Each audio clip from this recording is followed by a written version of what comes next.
Welcome to Six Figure Trucker, the podcast where we share advice on how to be successful in trucking and have fun while doing so.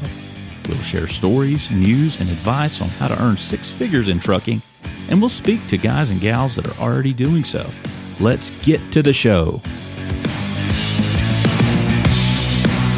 Hello, everyone, and welcome to the Six Figure Trucker, brought to you by Norton Transport. Hope everyone is doing great out there. If you're on the road, off the road, kicking back, or letting the big wheels roll and making some money. And tonight, we have a very special guest with us.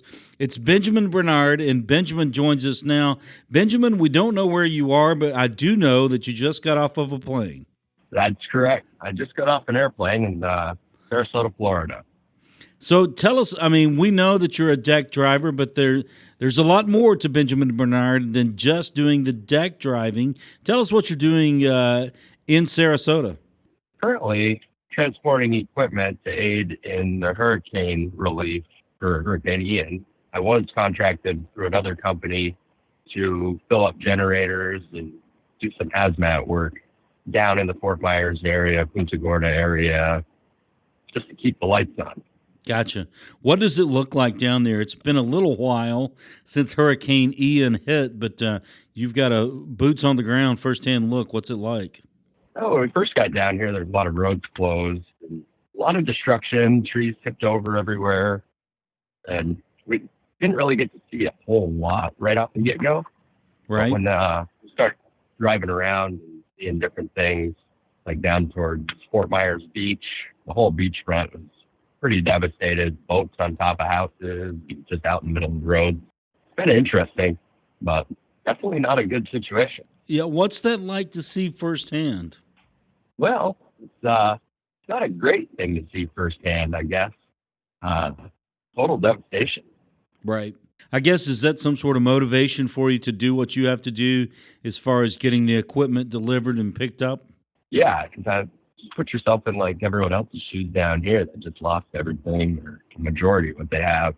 It kind of makes me feel good to be able to jump on a team and be able to help out, knowing that if the roles were reversed, that hopefully some people from other areas would do the same in my neighborhood if that were to happen. Gotcha. Now, kind of break down for us what you do, I mean, on a day-to-day basis in this hurricane relief effort.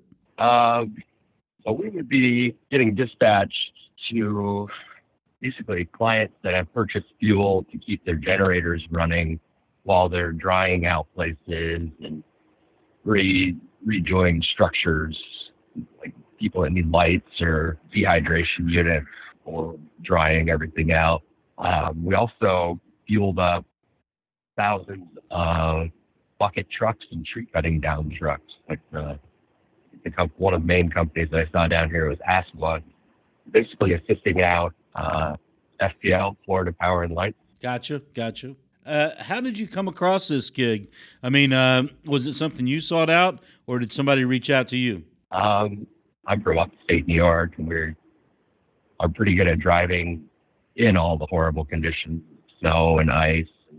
It doesn't really faze us too much, whereas drivers down south really aren't too comfortable driving in that condition. Right. So I had reached out and asked to see if they needed any other assistance.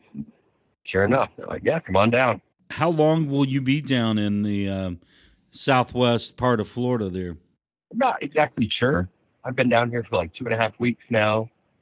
And I think there's probably still another week and a half before they have no more use for what I do down here. Gotcha. How does it compare doing that type of work, that type of relief work, to your day-to-day moving trucks? It's not as boring. And I don't mean like moving trucks is boring, but there's a lot more excitement. There's a little more urgency. Mm-hmm. Yeah, it's like almost like a totally different aspect of the truck driving industry. Gotcha. Do you see yourself doing it again? Is it something that beyond the compensation is something that you would want to do as far as just helping out in the relief effort? Yeah, and actually I really do enjoy doing this, and I will sign up as many times as possible to do this. Gotcha. Now, you had mentioned that Asplund was down there with the bucket trucks, and you and I, once together, had a discussion, quite a funny one, about a bucket truck you were going to move. Kind of take us back to that story. It would have been your ride out that may be surprising to some people. On the cost savings side, I was asking if it was all right to stick a motorcycle in the back of a bucket truck. Just so I didn't have to spend extra money to get a plane ticket or an Uber or a taxi out of there. If I could just bring my motorcycle and throw it on the back, which turns out they were not a fan of. But I believe, if I remember correctly, that was when it was a little bit warmer. It was back in the summer. It seems like the load was to Pennsylvania. It seems like, if I can remember correctly. But you were convinced it would work. yeah. And other than that load, there was another one where I did throw my Yamaha R6 on the deck of a truck. I saw the had picture. 3 other trucks behind. I saw the picture. Let's go back to the bucket truck for just a second. We'll go back to the one you just mentioned. But Okay. how would you have gotten the motorcycle situated? I mean, because you've got some experience not only on the bike, but some other experience working-wise that could have helped you. Yeah, so I come from a history of tow truck operating and wrecking and recovery, winching and stuff like that. And you get to use your mind quite a bit when it comes down to that. So I probably would have just used the straps that we used on deck the truck and attached it to the bucket and lifted it up and set it on the back of the truck and then secured the bike down, knowing that the weight rating of the bucket, you could most likely lift out 350-pound motorcycle. So you've got a crotch rocket, is that right? Yeah, sir. Gotcha. Now, that would have been, what was the return trip on that, on the bike?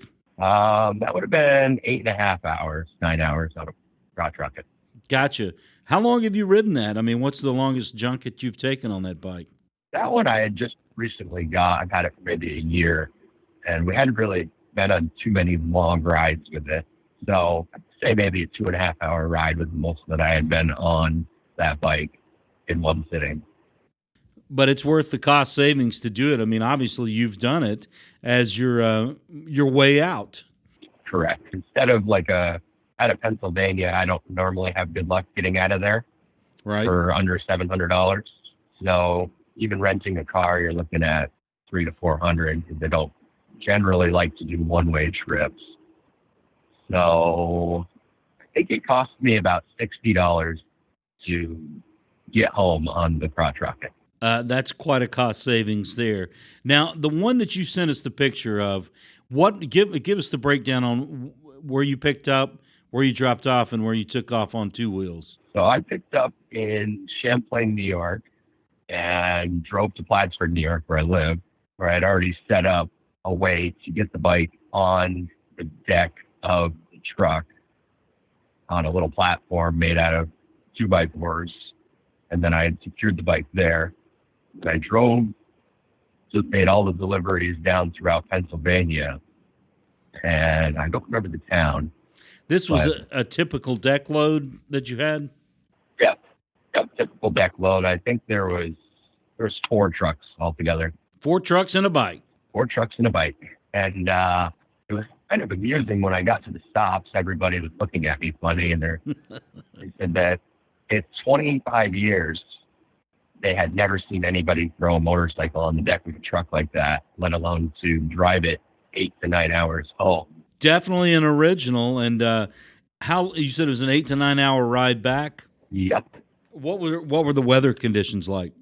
I drove through rain all the way there, and I was thinking it was a bad idea about 3/4 of the way down in the truck. But luckily, by the time I got there, everything had dried up, and I had clear riding all the way back. It's probably 75, 80 degrees. That's perfect. It's a nice ride all the way back. Yeah, that's perfect. Now, have you been able to do that more than once, or is it something that you see in your arsenal as far as not only money saving, but something that's fun to do, at least while it's warm? I haven't put myself in a position to be able to do that again. I've been taking a lot of loads that were out of like San Antonio or Von Ormy and flying around. I would like to do that again, probably don't go on a longer trip or something like that on the bike Now, in the future, I guess. yeah, being a New Yorker, a New York native there, how late into the season would you go as far as time on the calendar or temperature before you would take the bike? I mean, where's the cutoff point? Once the roads start freezing, I'd say probably 45, 50 degrees. Anything like other than that, you're going to need some pretty good riding gear. I've ridden well into November before on motorcycle. Mm-hmm. I've also wrecked a motorcycle in November because the roads were too cold. We learned our lesson. Now, when take us back to the wreck there, did you did you walk away from it? Yeah. Well, I limped away from it, and it wasn't anything too impressive of a wreck. It was within a mile from my house, just pulled out, hit the yellow line, center of the road, and they were too slippery, and we were accelerating a little too fast. The bike just kind of went to a low side, slid up the road sideways about 40, 50 miles an hour. And once the tarmac wore a hole through my jeans and started hitting skin, I pushed off on my left leg and put myself immediately into a high side and went tumbling up the road. It was not very graceful by any means. So I'm picturing the way this happened here. I mean, essentially, you laid it down at 45 miles an hour. Is that what happened? Correct. Yeah, and you kind of pivoted yourself off of it once the denim wore away. Yeah, it's not a great feeling. I understand. I ride myself. I know where you come from. I've had a bad wreck myself, and it's you certainly remember those when they happen. Yeah, and they say there's only two types of riders on motorcycles: those that have been down and those that are going to go down. Yeah, that's exactly true. Now, the second part of that question, you say 45 to 50 on the temperature scale, which I would agree with that. I won't go below 50. That's as cool as it'll get for me. But what about distance? How far would you take that bike? Depends if I was driving in the cold, like that distance in 50-degree weather or 40-degree weather.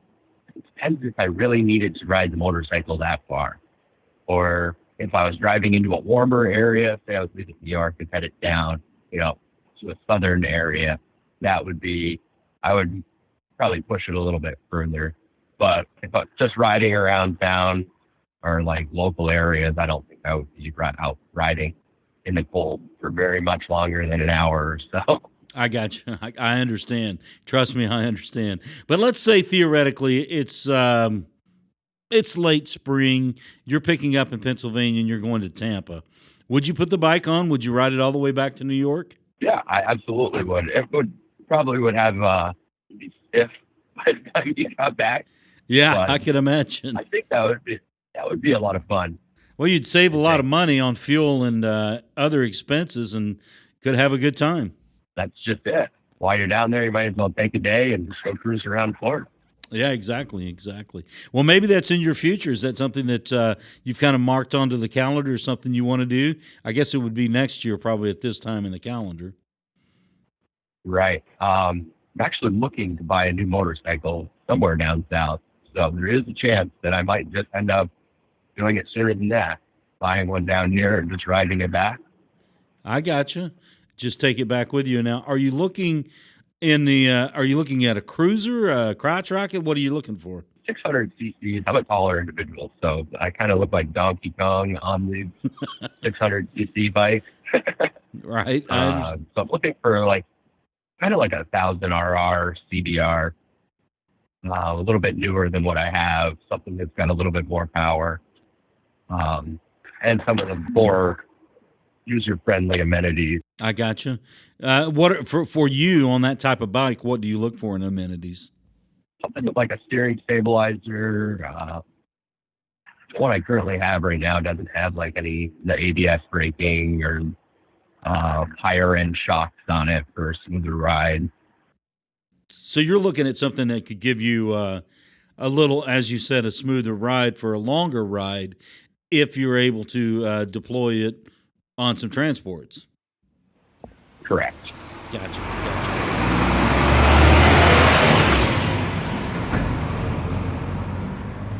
You are listening to the Six Figure Trucker, brought to you by Norton Transport, and here with us this evening, Benjamin Bernard just got off a plane, How many flights would you say you've taken this year, or how frequently in a given week do you fly? Depending on the week, I'm on a plane anywhere from twice to 4 times a week when I am out doing the transport stuff. This week I've been on 3 planes. It'll be 4 tomorrow. I should be back in Houston tomorrow, dropping off some equipment and then flying right back to Florida. Gotcha. Now, do you feel, how do you describe yourself as far as flying this much? Is it like living the life of a rock star? How would you characterize it?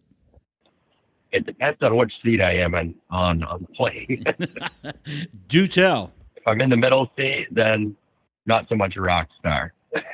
I'm a cramped individual. I got you. How tall are you, Benjamin? 6'2" to 6'3". Yeah, I saw you when you came into the office. I noticed you were a taller guy. Now, do you usually fly coach? Do you fly first class? Where do you like to fly? I really like to sit in the back of the plane. Seems like a funnier individual to sit back there, and they're more humble. It's a more enjoyable ride, or at least the time goes by faster. It is more enjoyable. There is, depending on the leg room situation. I don't know. Now, it doesn't really matter, I guess, where I sit on the plane. I got you. I understand. I mean, we've talked to a number of drivers here on the Six Figure Trucker that have been able to, because of the compensation they've received, being a deck driver, they're able to fly first class.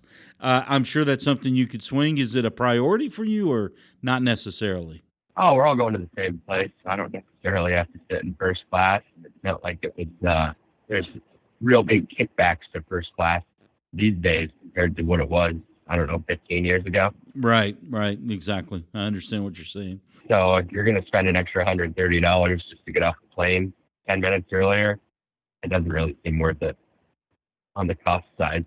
You know, talking about on the cost side, it's obviously something that's in the front of your mind as far as, you know, if you'll put a motorcycle on a deck unit, 4 strong, and you'll put a motorcycle on ride back, and, you know, the decision that you make between flying coach or first class, when you're laying out your ledger, when you're looking at, okay, I've got this transport coming up from point A to point B, how do you finance that, or how do you manage your finances when you're doing that? Like start to finish? Sure. Generally, I pick something that is around 1,000 to 1,100 mile range, something you can easily do within about a day and a half. So you can drive for your legal limit. So about 11 hours you can drive in one day.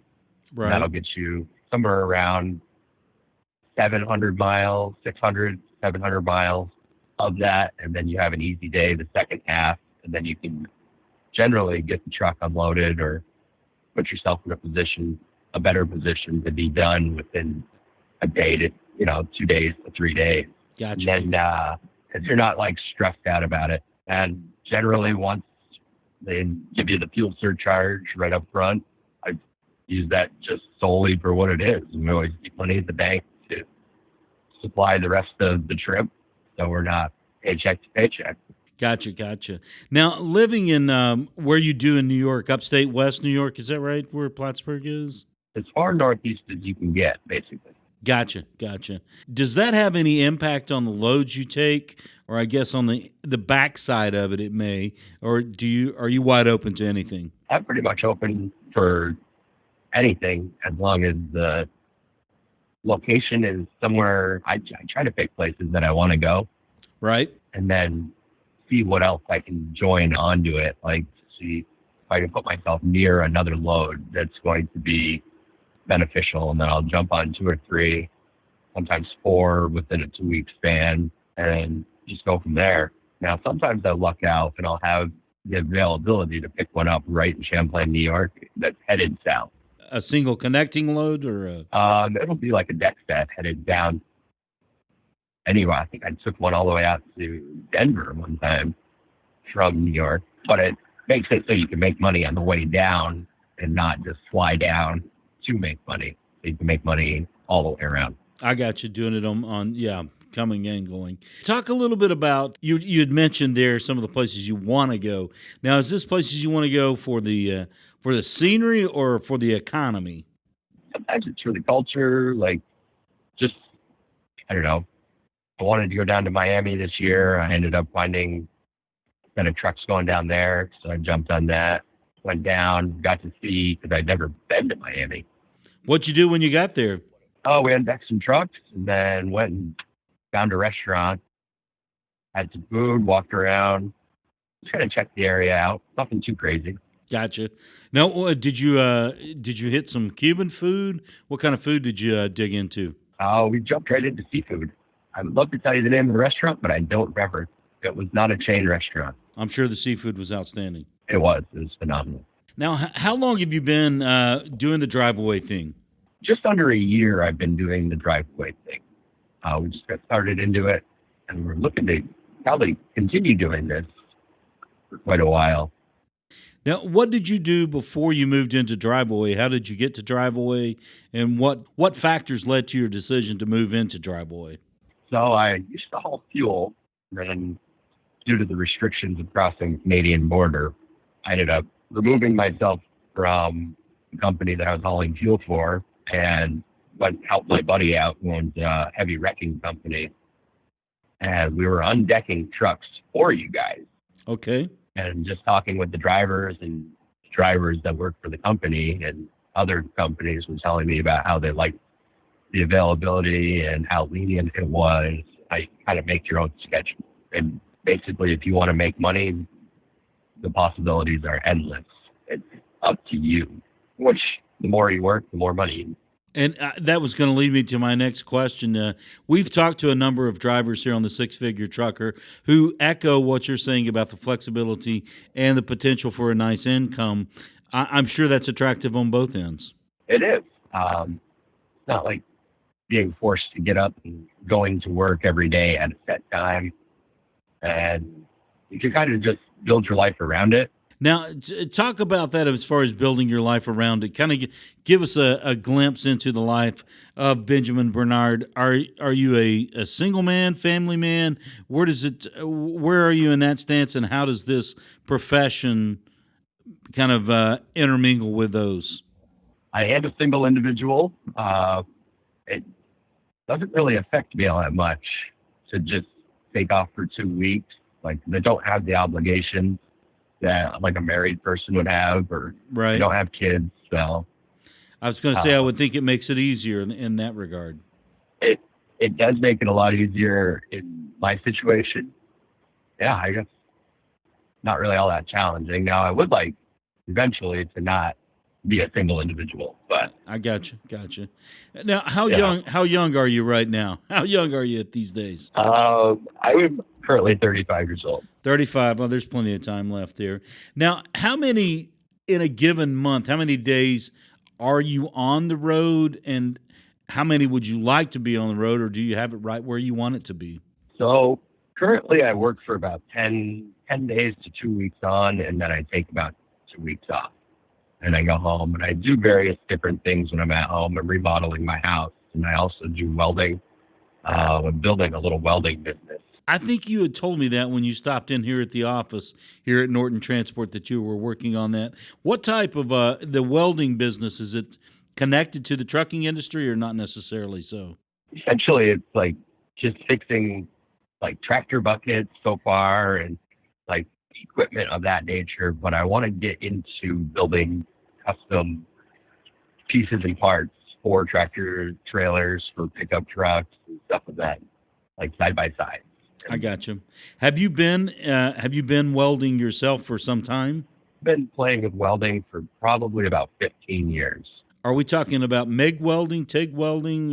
What type of welding are we talking about here? Started out with MIG welding, and then I ended up going to school for structural stick welding. I got you. And I got into a little bit of TIG welding, nothing too intricate yet. Purchased a stick TIG combo, and I still have yet to set it up and get it functionable in my garage. Gotcha. But it takes time. Yeah, I'm sure it does. Talk about the structural welding and where you've gone with that and where you want to go with it. Kind of funny how I ended up into the structural side of that with stick welding. I was working at a company in Plattsburgh, New York, and one of the managers asked me to weld something. And before I could even tell him that I knew how to weld, he turned around and told me, I don't trust anything that you could ever weld. Never going to hold.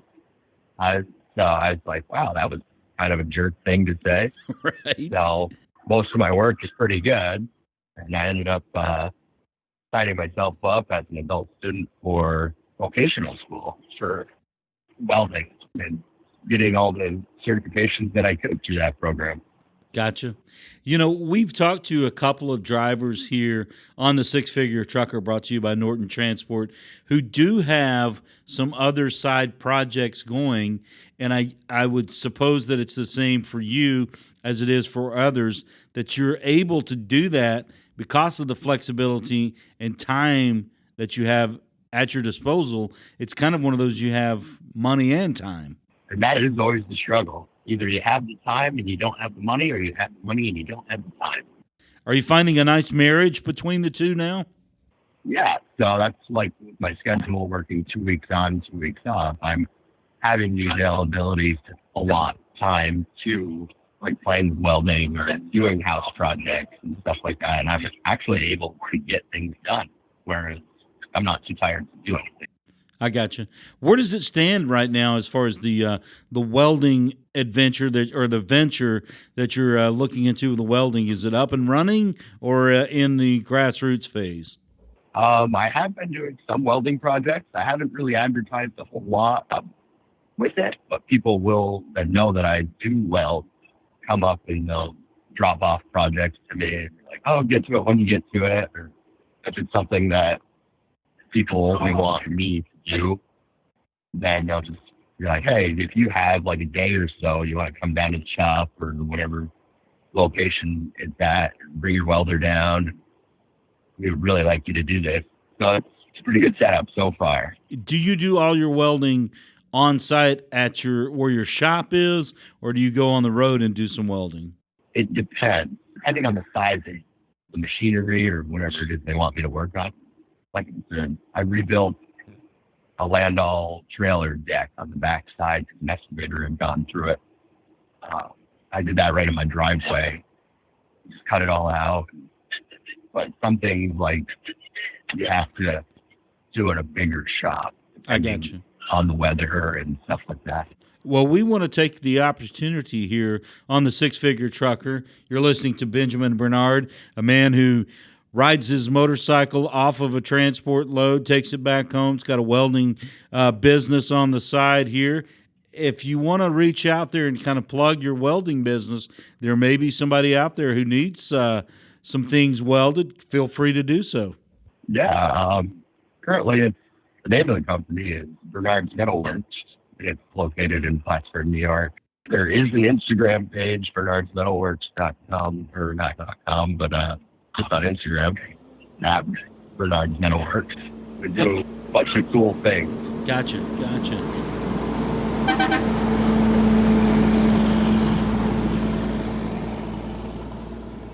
Now, let's talk about you. You're down in Florida now, and I think you had mentioned you're going to be there for a while until the need is met as far as the relief effort. When will you be back on the road as far as transporting trucks? Somebody from the office just called me and was asking me, and they forgot that they were that I was doing storm work.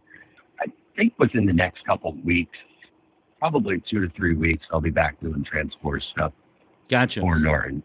You had mentioned that there's a little more excitement in doing the relief work, or the urgency of it, I guess, compels you somewhat to jump into it a little bit more. But do you miss the transport at any point now that you're doing the relief work presently? Yeah. They both have their pros. They both have their cons. And there's like two different animals when it comes to the driving industry. Like one of them finding generators that need to be fueled up, and the other one delivering brand new trucks. Gotcha. Somebody depends on the generator having power, so they can do what they're doing. And a lot of people have been waiting for trucks, the trucking market, and trying to get brand new trucks right now is kind of a hassle, and it's a long wait. So a lot of people have planned around that when it comes to getting their new truck. They've found other stuff or they're holding off. So not really all that in a hurry to get their trucks. Kind of paint a picture for us what it's like for you. I mean, you're taking 3 or 4 trucks at a time and delivering them. I mean, is it like you're Santa Claus when you're bringing them in and they're signing that BOL, or what's it like on the receiving end when you're delivering those trucks that are in such demand? I know that people are very excited. Some of them are, not all that excited, like it's just another day. It depends on the company you're delivering trucks for. Like some companies are building dump trucks out of them, and they're already overloaded with all kinds of brand new trucks and work. So some people look at it as, oh, great, here's more work. Other people are like, yeah, we've been waiting for this truck, and customers can be so excited. It's almost like a Santa Claus feeling. And how does it feel to be a part of that equation on both sides? I mean, you are the spoke in the wheel. Sometimes it's frustrating when the customer's not really all that happy, or they have other things going on. But when you drop somebody's brand new W9 off, like a $300,000 custom truck, and just everyone moving and awing over it, it's kind of cool to be the guy who dropped it off. Does that feeling ever get old, or is it something that's like, hey, I'm looking forward to this. I got a good feeling that these people are going to be very appreciative of it. Oh, it never gets old. It's always rewarding. How long do you see yourself doing this? You're 35 now. You've been in it for a year, and I think you had said earlier you could see yourself doing it for a while. As long as it's feasible in my world. I mean, I'm sure at some point in time I'll end up with a wife and kids, and then it might become either an argument or a godsend to get away, to get out of the house. We'll see. Right. I got you. But right now, it's doing more than paying the bills. I don't want to put words in your mouth, but it sounds like from what you've told me, it's been good to you. Yeah, it's allowing not only paying the bills, but it's allowing me to put money in the bank and put money into my house and welding business. Gotcha. Now, are you renovating your house now? I am, yeah. I have been for quite some time. We're making drastic changes to it. Now, is this a historic house or just one that needed some TLC? This was a very closed off 1950s house. Not very historic, but just very poorly planned out. What kind of things are you doing to bring it back up to where you like it? We're just making it more of an open floor plan, knocking walls out, and making a lot of the unusable space more usable. Gotcha. Now, you were talking about you like to get on the road, go to places you want to go. What's the coolest place you've been to? I guess I don't know. I think they're all pretty interesting in their own regard. When I flew into San Antonio, I ended up going and checking out like the Alamo site, just seeing stuff that I've always wanted to see and never had. Are you a history buff, a history kind of guy? Not really. But it was just cool to go and see the Alamo site. Yeah, we've always heard about it, but I never actually got to go wander around, feet on the ground in that location, I guess. Now, when you're moving, we've talked to a number of drivers about this here on the Six Figure Trucker, brought to you by Norton Transport. We've talked to a number of drivers about when they get out on the road and when they pick a location where they want to go. What are some of the roads that are some of the best to travel and some of the worst to travel when you're pulling 3 or 4 trucks? Construction zones definitely are not very friendly with those sets. Now, what about when you're staying overnight? A lot of drivers talk about this. You've got to find the accommodations that are going to set up well for parking. How do you go about managing that? You generally want to find a location where you can drive out of.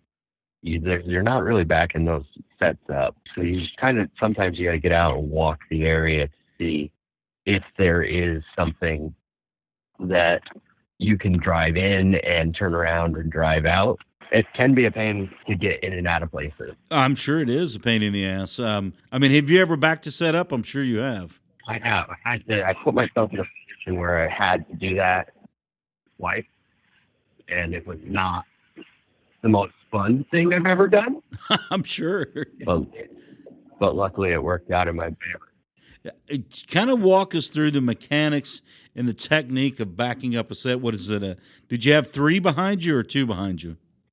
3 behind me. Oh, my goodness. How did you do it? Kind of take us back. Paint the picture for us. I have to pick a location. I'll give you 1 second. Yeah, so when you're backing those sets up, they kind of pivot like a hay wagon. Kind of real tricky. So you have to kind of maneuver them and watch how they're reacting to what you're doing, like with your counter steering and whatnot. Mm-hmm. How difficult was it on a scale of 1 to 10? The first 2 tries, probably an 11. Yeah, what was going through your mind when you were doing this? I'm going to have to undeck these trucks right here and then reback them to get out of here. Which I'm sure my honest first thought. And I'm sure you didn't want to do that. No, because you have to call like a hecker or something to get down there, and it would be all on the driver at that point in time. Right. So that's something you want to avoid pretty much at all costs. Right. Gotcha. So what's next for you coming up as we head into the fall season and into the winter? Do you have any big plans? As far as driving or? Driving or on the home front or in the business venture? I'm kind of just playing it by ear, just kind of winging it to see how everything plays out. And I'm looking forward to see how these things react in winter conditions, because that would be totally new to me. Right. I'm good at driving on ice and in snow. It's a totally different aspect. But it looks like a lot of people that I've talked to, a lot of other drivers say they stay out of the north when it comes to the winter, or they try to. Mm-hmm. What about you personally? How do you feel about that? I'm excited for it. I guess I like a challenge. It gives you a leg up too. Yeah. It's just like another skill that somebody from the northern aspect would possess or be more comfortable at doing than somebody, who's never really been in that situation. Who's just not accustomed to driving in those conditions. Correct. Now, you had said earlier about looking at bikes down there in South Florida. So I was kind of reading between the lines there. Is that going to be your way home? Are you going to walk into the showroom and walk away with one? That thought had crossed my mind. I think I'm going to be ending my journey in Houston, which brings me to a whole nother level of vehicles that I stumbled across. I found a handful of military Humvees. Oh. So I find one for a great price. I might drive one of those home. Oh, a Humvee. So you're looking what year model are we talking about here? I don't know the model, but I think the HMMVV or whatever. It's a 1985 is one of the ones that I had inquired about. So you're going old school here. Yeah, I appreciate all kinds of different vehicles. The winter, the better. I understand. So how did you come across this? You were just looking, or did it just something that you had an interest in, or obviously you had thought about it before? I used to own a Hummer H2, 6-7 years ago. Right. And I really enjoyed that. And it wasn't quite the off-road machine that it was portrayed to be. Right. I guess the H1s are a little bit more rugged. Gotcha. So I'd like to buy one and try it out. So you do some off-roading? I do, yeah. I use the full potential of my personal vehicle. It sounds like it. It certainly. I guess abuse them, maybe, is the word. Abuse them to tell. Yeah. Make them do things that they weren't intended to do. Like put them up to the windshield in water. Oh, okay. Drive through mud, run over trees. I gotcha. So is the terrain and the location where you live there, is it advantageous for that type of thing? Yeah, it's not like a city setting so much as it's more like a lot of farmland and a lot of countryside. places where you can get up to the windshield and water. Correct. All right. Well, now, Benjamin, I don't want to hold you up too long here because I think you've got some pressing matters. How much time you got left? We just pulled in, honestly. Oh, good timing. We're picking up the equipment. Oh, good deal. Good deal. Now, what are you guys picking up exactly tonight? I'm going to be picking up I guess they call them bobtails down here, but the northern term is pedal truck. Yep. Like a fuel delivery, home-to-home truck. I got you. Is it propane or what are you moving there? This one is set up to fuel diesel, fuel oil, kerosene. I got you. Gotcha. Now, as we wrap it up here this evening, you've obviously had a lot of adventures, but if you were going to pitch this to someone who were getting into Driveaway, give us your sales pitch. Oh, man. I'd have to think about that a little bit. To get into Driveaway, it's definitely worth doing if you want to make your own schedule and have the availability to go on adventures and have all the fun you can possibly have. Well, it sounds like you certainly have, and does that mesh with your personality? It kind of meshes with my personality. I'm very sporadic as an individual, kind of just blow in the wind, I guess. Well, Benjamin, we certainly appreciate you being a guest here on the Six Figure Trucker, brought to you by Norton Transport. Yeah, thanks for having me. And kudos to you for doing the relief work down in Hurricane Ian. I know there's a number of individuals and companies that are grateful for what you're doing down there, and we are very grateful here at Norton Transport to have you with us. Yeah, and thanks for having me on the show.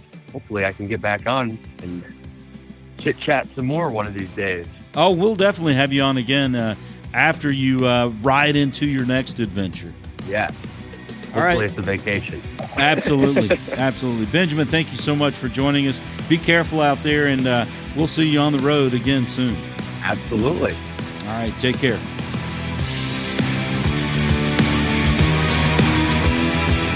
Six Figure Trucker is brought to you by Norton Transport. Norton Transport is a drive-away trucking company that customers can rely on. It offers excellent independent contract driving opportunities to professional, courteous, and qualified drivers that can provide the kind of service we deliver.